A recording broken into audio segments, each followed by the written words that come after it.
안녕하세요, 찰리브라입니다. 오늘 영상에서는 당장 비트코인이 얼마가 오를 거야, 리플 코인이 얼마가 오를 거야, 어떻게 될 거야, 이런 거보다는 시대 흐름, 그러니까 전반적인 전 세계의 시대 흐름하고 전자증권 제도가 이제 들어왔기 때문에, 그리고 중국의 CBDC 그런 거하고 이제 흐름에 관해서 암호화폐하고 엮어서 이제 말씀을 드리려고 하거든요. 그래서 저도 마찬가지지만 그런 생각을 되게 많이 해요. 그러니까 당장 무슨 코인이 얼마가 올라가야 안도를 하시는 분들이 되게 많은데, 그러신 분들은 제가 봤을 때 이 시장에 오래 못 계실 확률이 되게 높아요. 그러니까 시대의 흐름이 지금 어떻게 변하니까, 내가 지금 어느 만큼 내 여유 자금을 어디다가 얼만큼 사놨는데 그게 50% 까졌어, 예를 들어서. 근데 그것만 이제 바라보시는 거죠. 그 관점만, 그 숫자만 이제 머릿속에 각인해가지고 거기에 계속해서 이제 사람이 매달리다 보면 이런 전체적인 큰 그림을 못 볼 가능성이 되게 농후하다는 거죠. 그래서 저는 이런 전체적인 큰 그림이 어떻게 흘러가나에 관해서 이제 말씀을 드리려고 해요. 그래서 이제 마지막 결론이 이제 각자의 판단인데, 저는 다 모든 분들이 다 이해하실 거라고 저는 생각을 해요. 자, 그래 첫 번째로 제가 이제 여러분들한테 말씀드릴 거는 뭐냐면, 독일 이제 가계 저축 률에 관해서 이제 저축 지금 금액이 급속도로 이제 2005년서부터 2019년까지 계속해서 지속해서 상승했는데, 참 아이러니하죠. 사람들이 무슨 돈이 있어서 이렇게 계속 저축을 할까? 근데 역으로 우리가 한번 생각을 해보자고요. 독일에서 만약에 자동차 소비가 엄청나게 가파르게 사이클 회전이 계속 됐다. 그럼 과연 사람들이 돈을 저축을 할까요? 그리고 집값이 본인들이 생각한 것만큼 계속해서 지속해서 많이 상승을 했을 거다. 그럼 저축률이 감소하죠. 오히려 부동산이나 주식시장도 마찬가지야. 예를 들어서 주식시장이 엄청 좋아, 채권시장도 엄청 좋아. 그랬었다면 저축률이 이렇게 계속 올라가지 않죠. 이거는 독일 사람이 직접 본인이 올린 거예요, 독일 애널리스트가. 자, 그래서 이거를 말씀드리면서, 그래서 전반적인 경제 그래프 곡선은 점진적으로 계속 하향을 하고 있어요. 특히나 우리나라보다 저는 저성장 기도에 있는 그런 나라들이 서구 유럽, 선진국이라고 우리가 생각하는 그런 나라들 있죠. 그런 나라들이 사실 더 심각하다는 거죠. 이런 사이클 상에서는 사실 우리나라 국민들은 우리나라 경제를 되게 걱정하는 사람들이 많은데, 사실 알고 보면 얘네가 더 위험해요, 지금 현재의 상황은. 그거를 이제 한 번 더 이제 말씀드리고, 자, 이거는 비트코인 도미넌스 지금 현재의 상황이 67.66, 그러니까 많이 떨어졌어요. 76%, 76.5%까지 올라갔는데 그래도 많이 떨어졌죠. 근데 어쨌건 지금 현재 상황이 6%에서 만약에 여기서 지지를 못하면 조금 많이 떨어질 가능성이 되게 농후하다. 그럴 가능성이 있다는 거를 이제 한 번 더 이제 말씀드리고, 그래서 저는 비트코인, 그리고 알트코인, 그리고 현금화 비중을 33%, 이 비율을 정확히 유지하시는 게 저는 가장 바람직하다고 생각을 해요. 나중에 이제 향후 불장이 오더라고 하더라도 이 비율을 잘 계산해 보셔가지고 욕심을 너무 부리지 않으시는 상태에서 분명히 자금을 1대1 비율로 정확히 나누시면 저는 큰 타격은 아마 입지 않으시고 많은 어떤 자산을 늘리실 수 있는 그런 타이밍을 분명히 잡으실 수 있는 기회가 올 거라고 생각을 하거든요. 이 시장이 이렇게 계속 내리막이 있는 게 아니라 또 오르막도 있고 내리막도 있고, 이 사이클만 잘 타셔야 되는데, 그러기 위해서는 현금성 자산도 분명히 예비로 있어야 되고, 알트코인을 사기 위한 비트코인도 있어야 되고, 알트코인도 분명히 있어야 된다는 거. 이것도 저것도 다 귀찮다, 골치 아프다, 그냥 비트코인만 사세요. 코인 이런 것만 사세요. 그게 저는 제가 봤을 때 가장 바람직하다고 생각하고. 자, 그리고 보리스 존슨이 계속해서, 이거는 오늘 새벽에 캡처한 건데, 이 사람이 계속 얘기를 하죠. 브렉시트를 자기가 강행을 시켜서 이걸 완성을 시킬 거다. 그리고 보리스 존슨이 요즘에 되게 많이 집중을 하는 게 뭐냐면, 경찰 인력 증강하고, 그리고 이제 학교에 관해 집중 투자하는 거. 이 두 가지 산업에 관해서 되게 많이 집중 투자하거든요. 근데 경찰 인력을 왜 많이 늘리려고 할까요? 그거는 노딜 브렉시트가 됐든 사회 안전망에 만약에 문제가 생기면 경찰 인력이 되게 많이 필요하다는 거를 알기 때문에 그거에 관해 되게 집중한다고 생각하거든요. 그래서 좀 불안해질 가능성이 되게 농후하다. 근데 저는 이게 결국에는 암호자산하고 분명히 연결돼 있을 거라고 생각을 하거든요. 바이낸스 거래소가 영국에 들어갔다는 것도 그냥 예산일이라고 저는 생각 안 하거든요. 그거 같은 경우도. 그거를 일단 한번 또 말씀드렸고, 이거는 벡트 거래소의 볼륨량인데, 그래도 벡트 거래소 볼륨량이 점진적으로 계속 많이 늘었어요. 지금 현재 상황이 165개. 이 트윗을 올린 사람이 이걸 캡처해서 올린 사람이 무슨 얘기를 하냐면 언제 바이낸스만큼 거래량이 될까 이런 얘기를 해요. 한탄하면서 이제 하는 거죠. 그러니까 바이낸스 거래량이 7만 5천 개? 7만 5천 개라고 하던데 벡트 거래소가 만약에 7만 5천 개가 아니라 훨씬 더 많이 늘어나겠죠. 이제 향후 더 훨씬 돈 많은 사람들이 많이 그 기관 투자가들이 분명히 커넥션을 분명히 이뤄서 많은 어떤 그 영향력을 끼칠 거라고 이제 저는 향후 점진적으로 그럴 거라고 생각을 하고, 이거는 바이낸스 레퍼럴에 관해서 리치 리스트에 관해서 이게 나와가지고 제가 말씀드리려고 하는데, 이게 친구 추천을 해주면 그 아이디가 있잖아요. 근데 아마 유튜버 분들도 이걸 많이 하실 거였는데 그분들이 해달라고 하면 해주세요. 그분들이 왜 그러냐면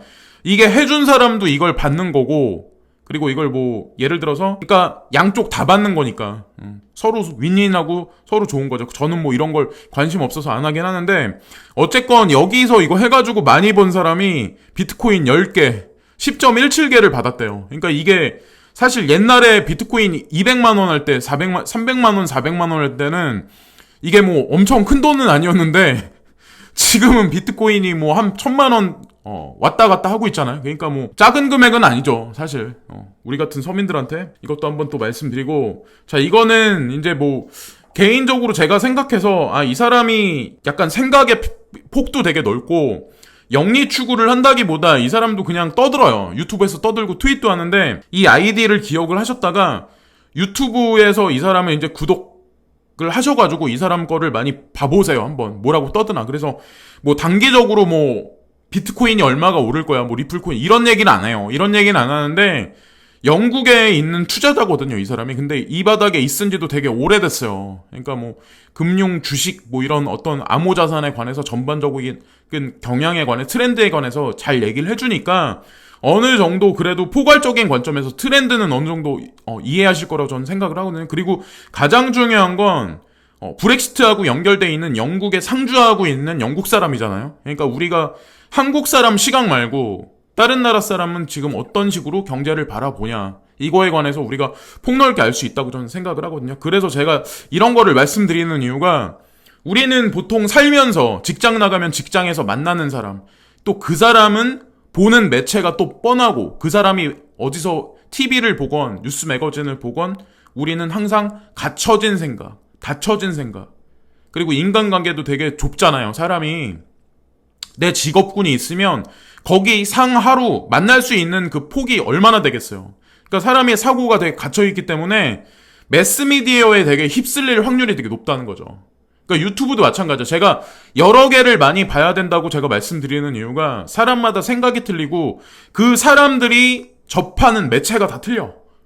뭐 저 같은 사람 같은 경우는 뭐 해외 매체도 많이 보고 뭐 국내 뉴스도 보고 그리고 믹스해서 결론을 도출하고, 어떤 분들 같은 경우는 국내 그냥 매스미디어 그런 것만 이제 보시고 결론 내시는 분들도 있고, 어떤 사람은 안 보는 사람도 있고, 그러니까 여러 가지 의견을 다 집대성해가지고 결론을 도출할 필요가 분명히 있다고 저는 생각해요. 근데 요즘에 사람들이 어떤 경향이 있냐면 생각하기를 되게 피곤해하는 사람이 되게 많아. 자기 사는 게 내가 지금 사는 게 되게 피곤하기 때문에 이런저런 생각할 여유가 없으니까 생각하기 이제 힘드실 수도 있다는 거죠. 근데 어떻게 보면 생각하는 힘을 더 키워놔야 저는 된다고 생각하거든요. 이런저런 여론에 선동 안 당하기 위한 거는.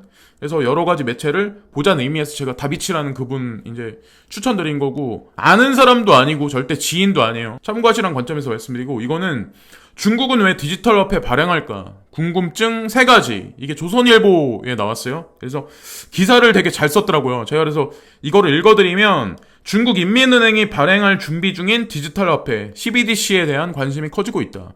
특히 가상화폐 업계에서는 가상화폐 공개 ICO를 금지한 중국이 이번 CBDC 발행으로 관련 규제를 완화할 것이라는 기대가 나온다. 14억 명의 중국인 가운데 절반만 CBDC를 사용해도 엄청난 파급력을 가져올 것이라는 이유다라고 이제 긍정적인, 암호화폐한테 긍정적인 얘기 하나, 매스컴이기 때문에 이제 반론적인 것도 분명히 여기다 적어놔요.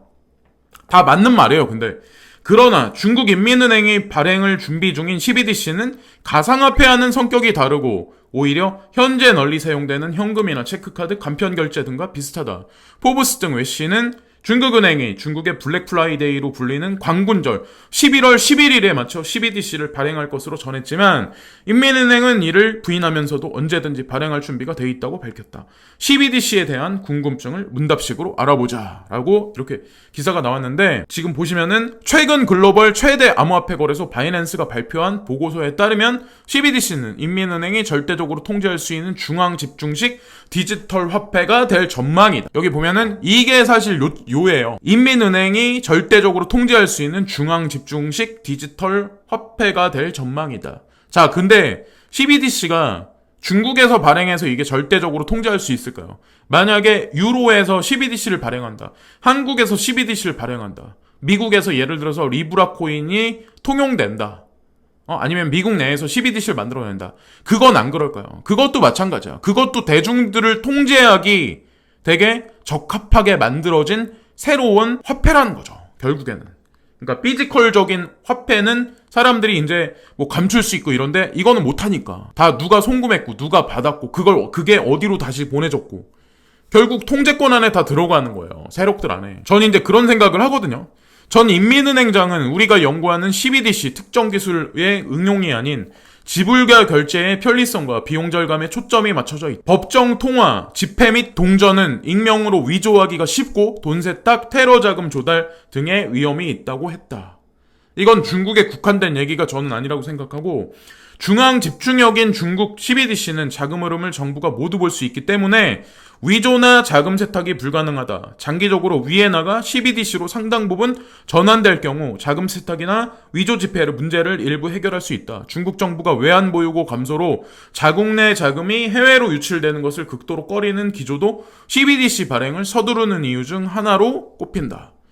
올해 이게 나올 때가 이제 얼마 안 남았네요. 공식적으로 오피셜하게 여기 나온 건 11월 11일이라고 하니까 늦춰진다고 그래도 나오긴 하겠다. 어쨌건 저는 암호화폐랑 관련이 분명히 있다고 생각하고, 이거 같은 경우는 한도 3배 넘게 몰린 안심전환대출 주택가격 커트라인이 얼마일까?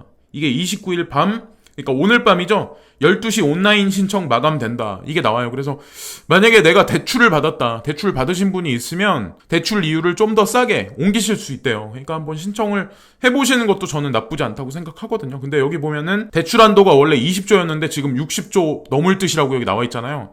이것도 저는 하나의 우리나라가 기축통화국이 아닌데 하나의 미니 양적완화? 우리나라 측면에서 바라봤을 때는. 왜냐면 부동산 자산에 물린 자금이 우리 기성세대부터 해가지고 베이비부머 세대도 그렇고 워낙 많기 때문에 해외 분들 같은 경우는 주식시장이나 이런 데 되게 많이 투자를 많이 하잖아요. 채권이나 이런 데. 그래서 금융시장에 투자를 많이 하는데 동양 사람들은 부동산에 되게 투자를 많이 한다는 거죠. 특징이. 그러니까 물리적인 거 막 그런 거. 눈에 보이는 거 만질 수 있고 막 이런 거.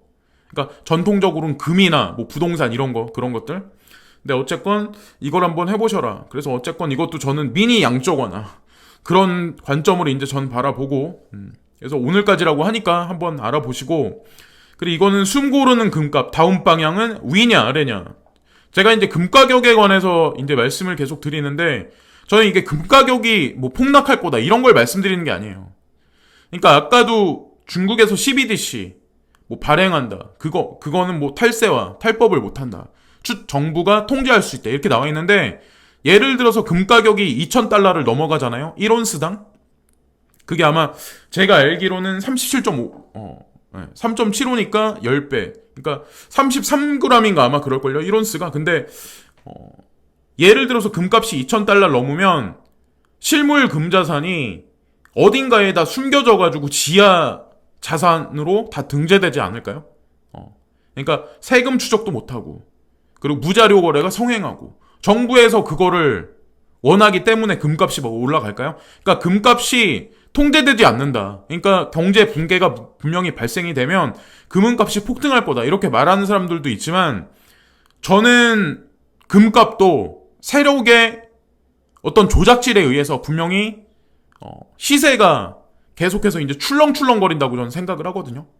그러니까 비트코인도 마찬가지야. 비트코인도 중앙 집중형이잖아요. 거의 어떻게 보면 탈중앙화라고 얘기를 하지만 그들의 시세 조작에 의해서 지금의 시세 폭락이 있는 거고, 저는 그렇다고 생각하거든요. 그러니까 컨트롤 못하는 거를 저는 결국에는 뭐 10년간에 앞으로 5년 10년 내에 분명히 비트코인은 통제할 수 있기 때문에 그 자산을 올려놓고 그거를 널리 저변 확대시킬 거라고 저는 생각을 해요. 암호자산 위주로. 자, 이거는 종이로 만들었던 자본주의의 꽃이 400년 만의 역사 속으로. 종이증권이 증권시장이 탄생된 게 400년이고 종이증권이 지금까지 유통된 게 400년 만인데 이게 지금 보면 전자증권으로 교체가 됐죠. 지금 현재의 상황이. 자, 그래서 종이증권이 사라지는 것은 아쉬운 부분이지만 이것도 마찬가지야. 금하고 저는 맥락을 같이 해. 종이증권이나 아니면 금실물이나 전자증권이 도입되면서 자본시장의 효율성과 투명성이 개선될 전망이다. 특히 증권의 상속 과정에서 발생될 탈세 논란이 줄어들 것으로 보인다. 비상장사를 중심으로 발생된 실물증권은 주주가 음성거래로 주식을 넘기는 과정에서 탈세 논란이 있었다. 하지만 전자증권이 도입되면 모든 증권이 디지털로 기록에 남아 증권 발행, 유통, 권리 행사, 소멸 과정이 투명하게 된다. 왜 이들은 이런 짓을 할까요? 그리고 제가 참고로 한 가지만 말씀드리면 업비트가 원래는 암호자산 거래소를 만들기 위한 원래 초반에 이제 들어온 건 업비트였는데 그 두나무라는 모 회사가 사실은 증권시장 플랫폼을 원래 만들어서 상용화시켰던 그런 회사예요. 그런 이력이 있어요. 그리고 나서 지금 이제 암호자산 거래소를 만든 거예요. 결국에는 저는 주식시장하고 분명히 밀접하게 관련이 있을 거라 생각하거든요.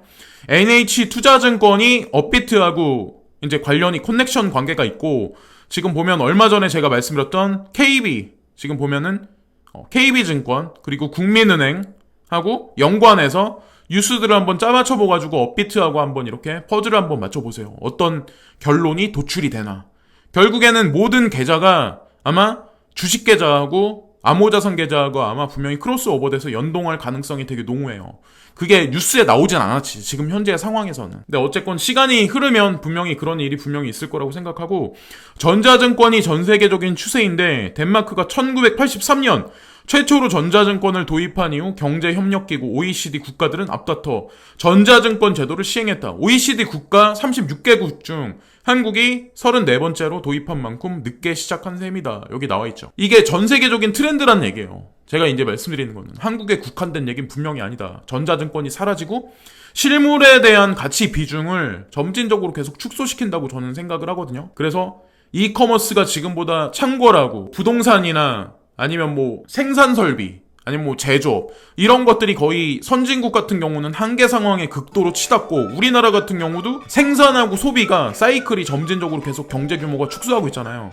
그러니까 당연히 현대자동차 같은 그런 데도 구독경제 쪽으로 새로운 어떤 그 서비스 형태로 지금 나아가고 있다고 생각을 해요. 애플 같은 경우도 애플폰 판매량이 계속 급속도로 하락을 하고 있으니까 그들도 플랫폼에서 지금 보면 iOS에서 마찬가지로 지금 보면 그 플랫폼에서 서비스적인 개념으로 지금 구독경제 쪽으로 계속해서 나아가고 있고 구글 같은 경우도 제가 알기로는 구독경제 시스템을 추진하기 위한 게임이나 이런 거를 여러 가지 것들을 지금 준비를 하거든요. 게임을 판매하는 게 아니라 한 달 동안 내가 구독료를 내고 거기에 입맛에 맞는 게임을 사용하고 버리고 렌트하는 개념, 쉐어하는 개념 이런 개념으로 지금 점진적으로 전 세계 인류가 나아가고 있다고 생각을 해요. 그것과 맞물려서 암호화폐 경제가 톱니바퀴처럼 맞물려서 잘 원활하게 돌아갈 수 있을 거라고 생각을 해요. 그러니까 그 물꼬를 튼 거는 사실은 저는 벡트 거래소라고 생각을 하거든요. 아까 여기 화면에 나왔듯이 지금 보면 볼륨이 165개밖에 안 돼. 그건 어떻게 보면 1개 개인이 가진 비트코인 개수일 수도 있거든요. 사실은. 네, 근데 어쨌건 뭐 저는 10배 이상, 뭐 20배 이상, 100배 이상 늘어날 거라고 생각을 해요. 향후. 시간이 걸리겠지만 어쨌건 하루하루 지나면서 한 달 한 달 지나면서 분명히 지금보다는 나아지는 시장이 분명히 올 거라는 거죠. 그러니까 당장에 뭐 일주일 이내 아니면 뭐 한 달 이내 내 뭐 리플이 10,000원 안 간다고 속상해하지 마시고 크게 큰 관점에서 한번 이 시장을 한번 바라보고 한번 지금까지 견디셨으니까 한번 견뎌보세요. 오늘도 즐거운 하루들 되시고요. 예. 항상 시청해주시는 구독자분들 모든 분들에게 진심으로 감사합니다. 구독과 좋아요 부탁드립니다. 항상 감사합니다.